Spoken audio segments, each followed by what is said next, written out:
Amém. Então, nós estamos em segunda carta de Paulo aos Tessalonicenses. Vimos a primeira carta, a ênfase bem clara a respeito da volta de Cristo e também a santidade da igreja, né? E nesse momento, nós entramos então na segunda carta. Vamos ver a saudação aqui no verso 1 e 2.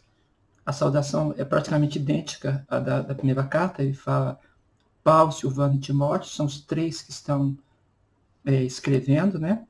A igreja de Tessalonicenses tem alguma variação, mas graça e paz a vós outros, da parte de Deus Pai e do Senhor Jesus Cristo.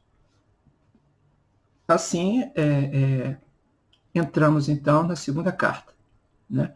Então, após essa breve saudação, se fala da gratidão, não é? A gratidão acerca da igreja, e se fala também a respeito do fortalecimento dela. O assunto aqui, irmãos, é que a igreja agora está enfrentando perseguição. Antes havia lutas, mas agora a luta se transformou numa perseguição. E ela é tão grande que a outra carta, a primeira carta, fala muito sobre alegria, né? E nessa carta, em vez de falar sobre alegria, ele está falando mais sobre a fortaleza, sobre a fé, sobre perseverança, né? Porque a luta não estava pequena, né? Então, a gente vamos pegar aqui o do início, né? E vamos seguir um pouquinho. 2 Tessalonicenses 1, verso 3 e verso 3, 4 e 5. Né? Diz assim: Irmãos, cumpre-nos dar sempre graças a Deus no tocante a vós outros, como é justo, pois a vossa fé cresce sobremaneira e o vosso mútuo amor de uns para com os outros vai aumentando, a tal ponto que nós mesmos nos gloriamos de vós nas igrejas de Deus, à vista da vossa constância e fé em todas as vossas perseguições e nas tribulações que suportais. Observa que ele diz nitidamente aqui a respeito das perseguições logo no início, né? Ele dá graças a Deus, ele louva a Deus pela bênção, mas ele reconhece, né, que a fé tem sido demonstrada em meio de perseguição e tribulações, né?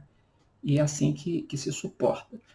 E com essa declaração inicial, né, ele vai dizer a respeito do que Deus fará em meio a isso, né, em resposta a isso, que é aqui pegando o verso 5, né, até o 10. Né?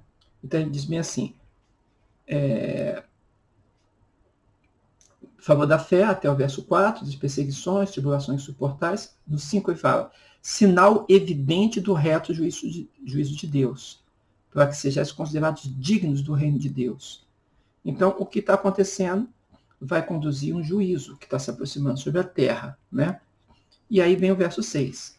Se de fato é justo para com Deus que ele dê em paga tribulação aos que vos atribulam. Existe um momento na perseguição, na luta, que se clama por misericórdia, se clama por fortaleza, né? Mas existe um momento em que se pede que Deus faça alguma coisa também em relação aos opressores. E isso acontece quando a tribulação está muito grande, né? Então, é esse o sintoma que nós encontramos aqui, né? A paga de volta aos que atribulam, né? Isso, algumas pessoas falam assim, mas é a vingança? Não, a vingança pertence ao Senhor. Ele fala assim, nós encaminhamos a Deus, né? Se é justo, de fato, para com Deus isso, né? Que ele faça. Então, o clamor por justiça não é um clamor errôneo. Nós podemos clamar por justiça. É melhor clamar por misericórdia, né? Mas o clamor por justiça não é errôneo, não. Às vezes, falta o clamor para a ação de Deus. Como há muito temor nos crentes de clamar por justiça, por causa do medo de si mesmo, né? O mesmo critério com que julgares, né? Serem julgados. Então, as pessoas têm medo de fazer isso. Mas se você está justificado por Jesus Cristo e anda na justiça dele, o clamor por justiça é o clamor do Espírito, né? Então tem que só tomar cuidado para que isso seja real e que seja em oração, não com não com sentido de nossa retribuição, mas atribuir a Deus o que é de Deus, né? E a vós outros que sois atribulados, alívio juntamente conosco, quando do céu se manifestar o Senhor Jesus com os anjos do seu poder. Então, chega um momento, né, que as coisas chegam num clímax histórico em que o próprio Jesus vai intervir, se manifestando, vindo, né? No momento da grande tribulação, nós chamamos assim, em escatologia. Então, nesse momento, o Senhor vem, né? E manifesta com os anjos do seu poder a sua glória, botando basta na história. E ele fala aqui, né? Como Jesus vem, com os anjos do seu poder e em chama de fogo, tomando vingança contra os que não conhecem a Deus e contra os que não obedecem ao Evangelho de nosso Senhor Jesus.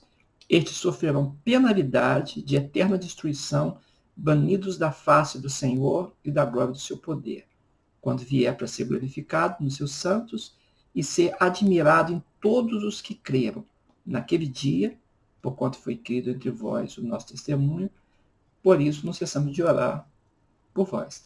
Então, que vocês estejam preparados, que vocês sejam firmes, resilientes, persistentes, né? Proativos na obra do Senhor, realizando o que tem que realizar, clamando a Deus que Deus controle a história e realize o que é próprio dele. Tudo isso está aqui, né? Mas ele fala bem assim, existe um momento histórico, ou seja, a intervenção de Deus na história, o clímax da história, quando o próprio Senhor se manifestará, né? Aí ele fala assim, sobre as lutas que a igreja passa, porque nós estamos vendo aqui, é um jeito de dizer o que está passando e um jeito de interceder, né? Então, isso é do verso, até o verso 11, né? Porque ele fala assim, por isso, não cessamos de orar por vós, para que o nosso Deus vos torne dignos da sua vocação e cumpra com poder todo o propósito de bondade e obra de fé. Então, é isso que realiza. Aí, a continuidade disso, ele vai entrar, então, sobre a vinda do Senhor e a revelação da apostasia. Então, o verso 12 encaminha, né, a finalidade pelo nome do nosso Senhor Jesus, a glória é a ele, né? E aí, quando entra no capítulo 2, ele vai falar, então, sobre a vinda do Senhor, né? Do 1 até o verso 12, na verdade, né? E aí ele diz bem assim, irmãos, no que diz respeito à vinda de nosso Senhor Jesus Cristo e à nossa reunião com ele, nós vos exortamos a que não vos demovais da vossa mente com facilidade, nem vos perturbeis, quer por espírito, quer por palavra, quer por epístola, como se procedesse de nós, supondo tenha chegado o dia do Senhor. Então ele falou assim, cuidado, que tem muita obra de engano. E tem gente até que fala no meu nome, ele diz, né? Hoje em dia as pessoas fazem interpretação equivocada da escatologia, né? Escatologia de Paulo, né? Que todas as cartas de Paulo, né? O jeito da teologia de Paulo é escatológica. Aí usam Paulo e falam assim, e aí as pessoas ficam demovidas com facilidade e perturbadas quanto àquele dia. A igreja não tem que ficar perturbada quanto o dia do Senhor. Ela tem que dar glória e esperar o que Deus há de fazer sobre a terra. Tudo que Deus faz é verdadeiro, justo e bom, né? Então a gente precisa estar alegre com a obra dele, mesmo com a obra de juízo dele, entendeu? Porque são os atos poderosos de Deus que encaminham a sua vontade sobre a terra. Então ele fala, ninguém vos engane. Verso 3 do capítulo 2. De nenhum modo. Porque isso não acontecerá sem que primeiro venha a apostasia. Então, antes da manifestação do dia do Senhor, que ele fala no verso 2, o verso 3 fala assim, primeiro vem a apostasia. O que é a apostasia? As pessoas perderem a fé. Mas não é simplesmente uma perda de fé, é deixar conscientemente de servir a fé para servir outra coisa, entendeu? É como se a pessoa experimentasse, como diz lá em Hebreus capítulo 6, né? Chegou a provar do dom celestial, mas caiu, entendeu? Porque provou das delícias, mas não recebeu no coração, né? Teve uma provinha, né? Mas não recebeu. Reconheceu que era o que vinha de Deus, mas julgou melhor o mundo. Então, isso é apostasia.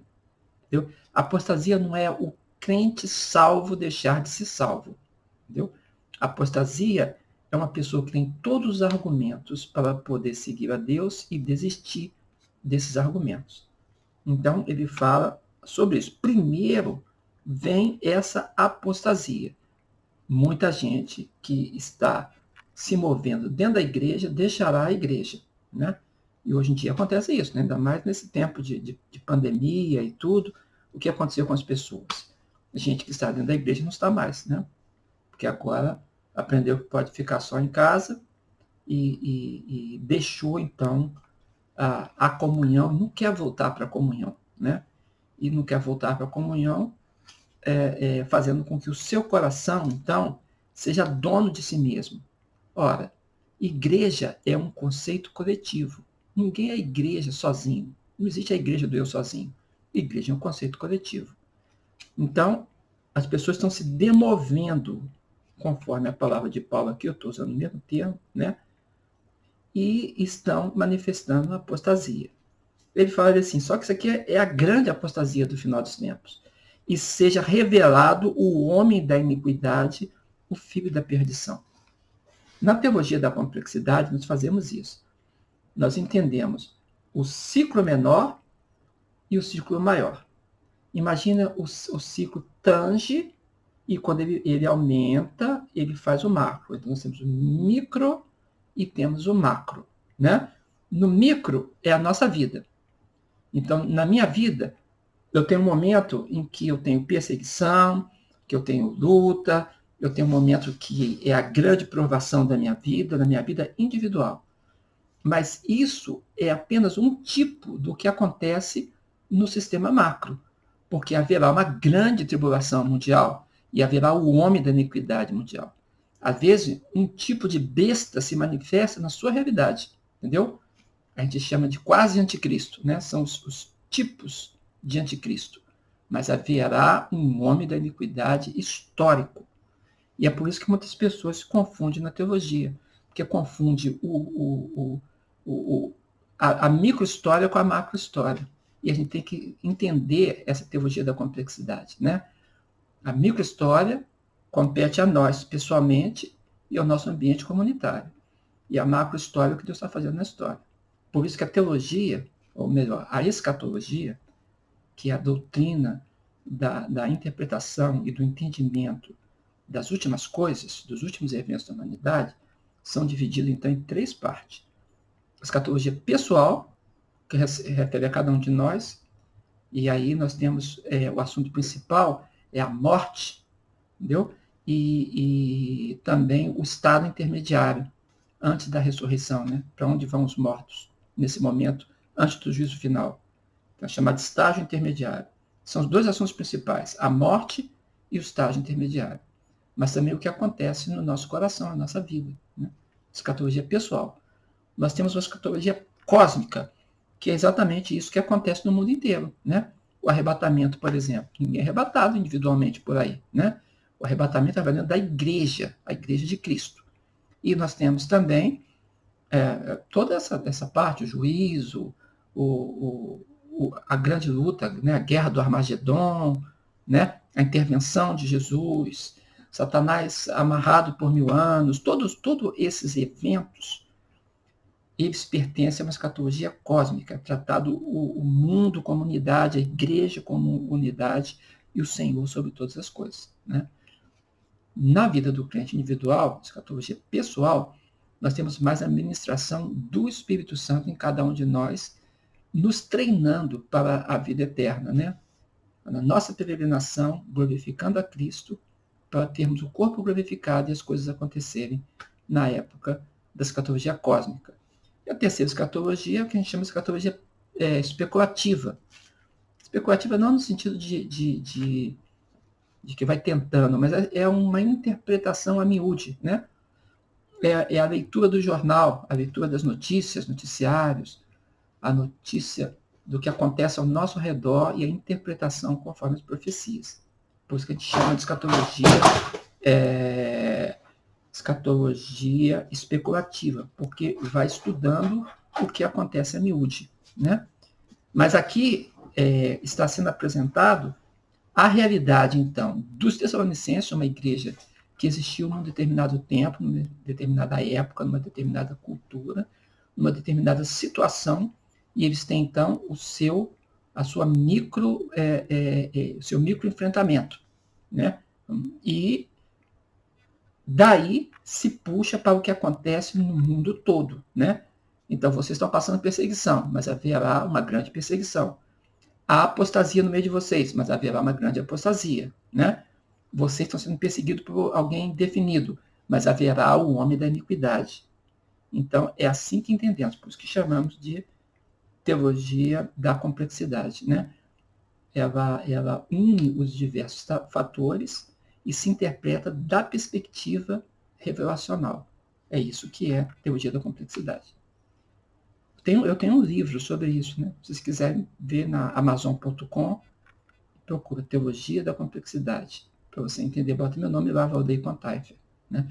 Mas, de qualquer forma, o nosso texto aqui está apresentando essas realidades para nós.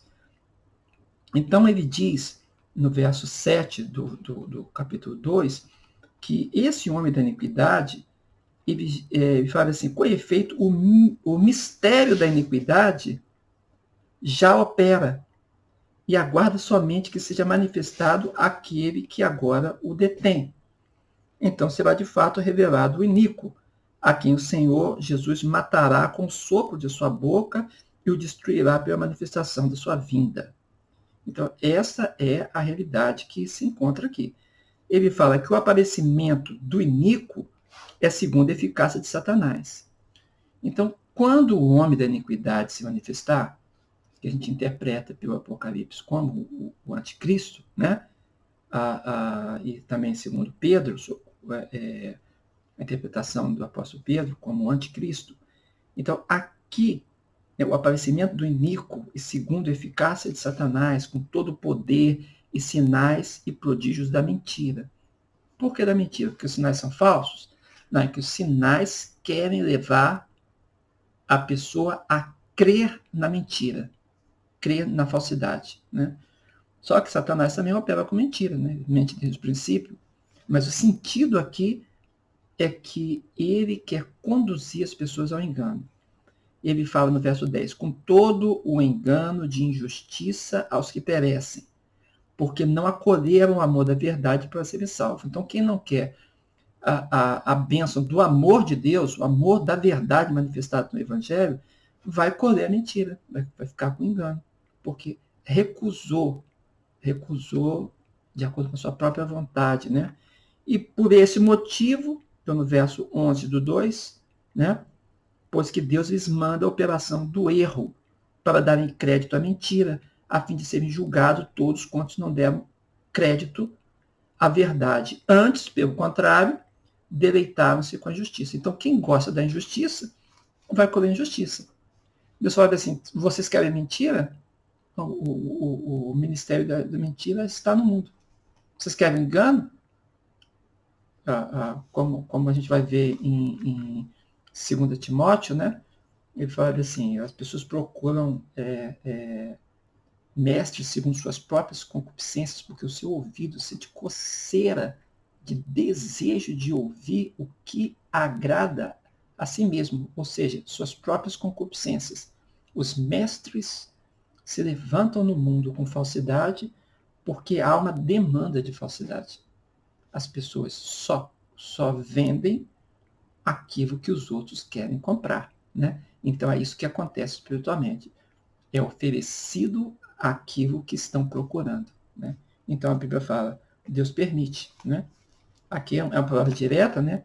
Fala que Deus manda a operação do erro, mas esse manda tem esse sentido, né? Assim, Deus solta a coleira do cachorro, né? Vocês estão buscando isso aqui, então está aí diante de vocês, né? Esse é o sentido. E as pessoas vão ter o que buscam, né? A fim de serem julgados, né? Então, o pecado se manifesta.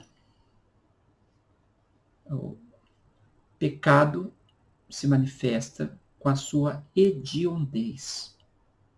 Ou seja, o pecado se mostra excessivamente ruim, entendeu? Em toda a sua potência, nesse momento em que a apostasia aconteceu e surge o homem da iniquidade. Então, é assim que o texto é apresentado, né? E a gente encontra, então, a igreja tendo clareza dessas coisas, né? Eu estou aqui no capítulo 2, né? E do 1 ao 12 fala dessa história do tempo do fim, e existe a exortação de 13 a 17, que a igreja tenha constância, né? Tenha perseverança, né? Do 2:13 até o 2:17. E aí, nós entramos no capítulo 3. O capítulo 3, de 1 a 5, né? Tem Paulo pedindo uma oração, né? Pedindo as orações dos Tessalonicenses, né? Finalmente, irmãos, orai por nós, para que a palavra do Senhor se propague e seja glorificada. Irmãos, todos nós temos que participar de oração missionária, para que os missionários tenham a palavra livre, entendeu? E a palavra seja propagada, né? A mídia fala Associação Missionária para Difusão do Evangelho. Eu gosto desse nome, né? Difundir o Evangelho é o que fazem os missionários, né? E aí a glória seja de Cristo, como também acontece, né? Em outros lugares onde tem mais liberdade, que aconteça também no campo missionário. Aí ele fala no verso 2, né? Para que sejamos livres dos homens perversos e maus, porque a fé não é de todos. Então, existe a oposição no mundo inteiro, né? Então, nós temos que orar pelas pessoas do campo missionário, porque existem muita maldade e enfrentamentos. Todavia, o Senhor é fiel, e ele vos confirmará e guardará do maligno. Nós também temos confiança em vós no Senhor, de que não só estáis praticando as coisas que vos ordenamos, como também continuareis a fazê-las. Então, ele fala, né, que Deus conduz, então, o coração dos Tessalonicenses, né, nesse amor de Deus e na constância de Cristo, que é o verso 5. E esse é o tema desse momento, né, que está falando que a igreja deve continuar, né, ter constância. E aí, então, do verso 6 ao verso 15, né, a igreja, então, precisa lidar nesse tempo com as pessoas da desordem, com os desordeiros, com os maus obreiros, com as pessoas que vêm para ser antagonistas da obra de Deus, né? Olha como ele diz, do 6 ao 15. Nós vos ordenamos, irmãos, em nome do Senhor Jesus Cristo, que vos aparteis de todo irmão que ande desordenadamente e não segundo a tradição que de nós recebestes, pois vós mesmos estáis cientes do modo por que vos convém imitar-nos, visto que nunca nos portamos desordenadamente entre vós. Ele fala, então, vocês cuidado com gente de desordem, entendeu? Cuidado com gente que fala muito, cuidado com gente que é verborrágica e aí toma os pés pelas mãos. É isso que ele está falando, né? Cuidado, porque temos que ter critério nas coisas de Deus, na obra de Deus. Nem jamais comemos pão à custa de outrem, pelo contrário, em labor e fadiga, de noite, de dia, trabalhamos a fim de não sermos pesados a nenhum de vós. Ele fala assim, então, cuidado com o explorador, não porque não tivéssemos esse direito, mas por termos em vista oferecer-vos exemplo em nós mesmos. Então, estava com vistas isso, né? De oferecer um exemplo para que fossem imitados e também os crentes trabalhassem, É como se faz no campo missionário, né? Se dá exemplo. Porque quando ainda convosco, vos ordenamos isso. Se alguém não quer trabalhar, também não coma. Né? Então, se alguém negligencia, abandona e não quer realizar as funções que tem que realizar, né? Ele não tem que ser abastecido, nem com cesta básica. Entendeu? Temos que tomar cuidado. Tem gente que vive disso. Né? E aí o que acontece?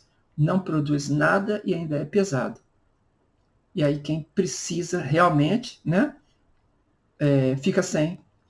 Pois de fato estamos informados de que entre vós há pessoas que andam desordenadamente, não trabalhando, antes se intrometem na vida alheia, tá vendo? Quem não faz nada acaba arrumando problemas. A elas, porém, determinamos e exortamos do Senhor Jesus Cristo que, trabalhando tranquilamente, comam o seu próprio pão. E vós, irmãos, não vos canseis de fazer o bem. Então, continuem a ajudar quem precisa, principalmente os obreiros. Mas cuidado com o falso obreiro. Né? Caso alguém não preste obediência à nossa palavra, dada por essa epístola, notai-o, nem vos associeis com ele, para que fique envergonhado. Então ele diz, aí fica bem claro, entendeu? Quem é de Deus e quem não é de Deus, né? E a igreja tem que reagir, né? Reagir ao mal obreiro. Todavia, não o considereis por inimigo, porque é um irmão tolo, né? É um irmão mal encaminhado, mal educado, né? Então ele fala assim, não tem ele por inimigo, mas advertiu como irmão. A advertência cabe a quem precisa de advertência. E eu repito, isso tem que vir mais de ministração de irmão para irmão do que de liderança para liderado, porque a liderança, se ficar apenas trabalhando com exortação, exortação, exortação, o coração fica calejado e aí as palavras de consolo faltam. E a igreja precisa de palavras de consolo também da liderança. Ora, o Senhor da paz, ele mesmo vos dê continuamente a paz em todas as circunstâncias. O Senhor seja com todos vós. Aí ele termina, né, o verso 17 e 18, né, que é o final da carta, ele fala a saudação, né, e a bênção. A saudação é de próprio punho. Paulo, como eu falei, às vezes ele ditava, né, a carta, mas aqui ele fala, eu estou escrevendo. Este é o sinal em cada epístola. Assim é que eu assino. A graça de nosso Senhor Jesus Cristo seja com todos vós. Porque começou a haver falsas cartas, né? Pessoas falando em nome de Paulo sem ser de Paulo, sem ser o próprio Paulo. Então ele começou a assinar. Ele falou assim, bem, antes eu agia de um jeito, agora eu estou agindo desse jeito para ficar bem nítido e vocês não errarem, né? Então, observa que nós conseguimos, então, terminar a 2 Tessalonicenses. E é quase que essa carta pede a de Timóteo, que são exortações pastorais, né? E é o nosso próprio assunto, né? Primeira carta de Timóteo, segunda de Timóteo. Deus abençoe os irmãos. Sou o pastor Valdir Contaifer e estou aqui no Campo Missionário falando a respeito das cartas paulinas. Deus abençoe os irmãos. Amém.